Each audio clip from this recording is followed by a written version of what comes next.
कल जम्मू कश्मीर में जिला विकास परिषद के नतीजे आए, जिसमें गुपकार गठबंधन जरूर आगे है। जम्मू कश्मीर में ज्यादा सीटें जीतने के बावजूद गुपकार गठबंधन से ज्यादा वाहवाही बीजेपी की क्यों हो रही है? इस पर काफी सवाल उठे कि जम्मू कश्मीर में जीत तो गुपकार गठबंधन ने दर्ज की है, तो आखिर बीजेपी इस चुनाव में इतनी चर्चा में क्यों है?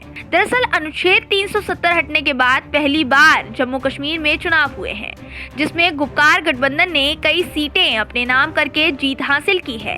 लेकिन वहीं दूसरी तरफ अगर गठबंधन की बात ना करके सिर्फ पार्टी की बात की जाए तो बीजेपी इस चुनाव में अकेले लड़ने वाली सबसे बड़ी पार्टी बनकर उभरी है। बीजेपी को कुल 74 सीटें मिली है और गुपकार गठबंधन को 112 सीटें मिली है।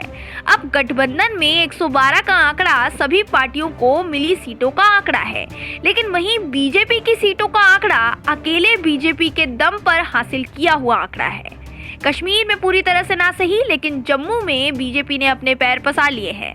जैसा कि हमने आपको बताया था कि बीजेपी ने घाटी में जीत दर्ज की है, जो बीजेपी के लिए एक बहुत बड़ी उपलब्धि है और इसे बीजेपी की जम्मू कश्मीर में धमाकेदार एंट्री मानी जा रही है। वहीं अगर बात करें गुपकार गठबंधन की, तो अगर फारूक अब्दुल्ला की पार्टी, महबूबा मुफ्ती की पार्टी या गठबंधन में अन्य दल अलग अलग चुनाव लड़े होते तो बीजेपी के सामने टिक पाना उनके लिए आसान नहीं हो पाता। तो जम्मू कश्मीर में बीजेपी की यह शानदार पहल है, जिसकी सराहना इस वक्त पूरा देश कर रहा है, क्योंकि एक तरफ जहां 7 पार्टियों का गुपकार गठबंधन था, तो वहीं बीजेपी अकेले।